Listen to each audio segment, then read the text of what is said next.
Hajjatul Wada, kemudian akhirnya di bulan Rabiul Awal beliau pun sakit yang terakhir yang akhirnya mengantarkan beliau kepada kematian.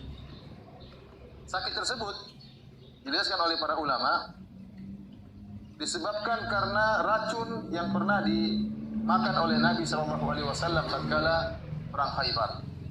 Sebagaimana kita ketahui tatkala dalam perang Khaybar pada tahun 7 Hijriah, Rasulullah SAW diberi hadiah oleh seorang wanita Yahudiyah.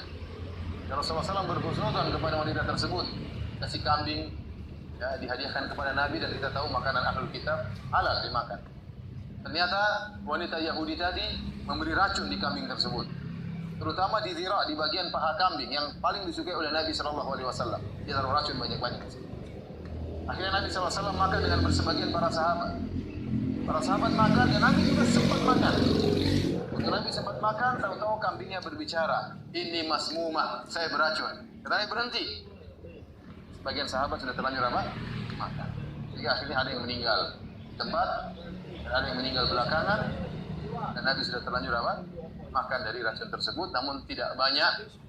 Namun racun yang sempat dimakan oleh Nabi SAW tersebut ternyata memberi dampak penyakit bagi Nabi pada tahun-tahun berikutnya. Jadi Nabi diracuni pada tahun 7 Hijriah dan beliau meninggal pada tahun 11 Hijriah. Racun tersebut ternyata mempengaruhi kesehatan Nabi SAW. Allah kalau sudah menghendaki sesuatu, maka Allah siapkan sebab-sebabnya. Rasulullah SAW, "Hada awanu qati abhuri." Kata dia, senantiasa makanan yang racun yang saya makan di Khaybar menyerangku kembali setiap tahun. Dan saya rasa tahun ini adalah tahun saatnya saya dipanggil oleh Allah Subhanahu wa Ta'ala. Dari Aisyah radhiyallahu ta'ala anha, beliau berkata, "Kana Nabi sallallahu alaihi wasallam yaqulu fi maradhihi alladhi mata fihi." Sallallahu alaihi wasallam berkata tatkala beliau sakit di mana beliau meninggal dunia. Beliau berkata, "Ya Aisyah, wahai Aisyah, ma azalu ajidu alama ta'am alladhi akaltu bi Khaybar." Aku masih merasakan rasa sakit akibat makan racun yang aku makan di Khaybar.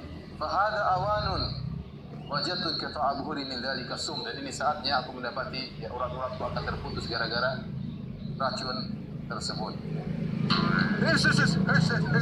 Sallallahu alaihi wasallam. Berapa kali mereka mau membunuh Nabi Muhammad?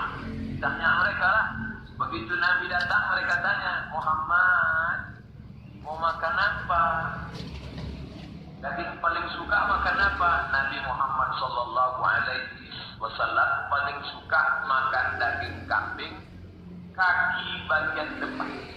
Nanti saya bilang tangan kambing, kambing mana pula bertangan Pak Ustaz?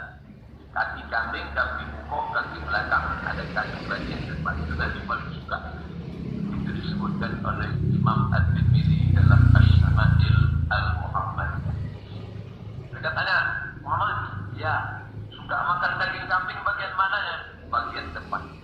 Jadi ditanya mereka lah, "Wahai Rasul Muhammad, ya, kamu mau makan daging apa? Daging kambing bagian depan?" Ya, dikasih mereka lah daging kambing bagian depan, dimasukkan Nabi ke dalam mulutnya. Datang Jibril alaihi salam mengatakan, "Ya Muhammad, itu daging kambing ada racunnya." Langsung dimuntahkan Nabi sallallahu alaihi wasallam, tapi setelah satu teguk dimasukkan. Makanya waktu Nabi menjelang meninggal, dia katakan kepada Sayyidatuna Aisyah, "Masih terasa sisa-sisa racun di Khaybar waktu mereka memasukkan racun ke dalam daging kambing." Mereka racun Nabi sallallahu alaihi wasallam. Ketika Muhammad pada usia 61 tahun, Muhammad tidak bisa mendeteksi racun yang masuk di dalam tubuhnya, ya. Karena Muhammad diracun oleh istrinya sendiri. Jadi yang meracuni Muhammad waktu itu adalah istrinya sendiri. Istri yang ke-17. Jadi istrinya Muhammad itu total semua 22. Istri yang ke-17 itu meracuni dia 2 tahun. Kata orang Jawa ini, "Digawe kembang amben, mati gak mati, urip gak urip, mudune surat Yasin." Ya. Mudune surat Yasin. Kita melihat sekarang saudara-saudara kita, ketika mereka melihat orang sakit, orang lagi nazah, orang yang lagi sekarat, pasti diturunkan surat Yasin. Jadi surat Yasin dibaca membuat satu pernyataan, lek mati lang mati yo, lek urip lang uripo. waktu itu juga begitu. Karena waktu dibacakan surat Yasin tidak sembuh, malah nazar tidak karu-karuan, seluruh keluarga dan para sahabat untuk memberikan doa keselamatan supaya segera hari itu juga nyawanya dicabut. Nah, setelah diturunkan bahasa sholawat ini dengan kata-kata Allahumma sholli ala Sayyidina Muhammadin wa ala ali Sayyidina Muhammad, baru Muhammad meninggal.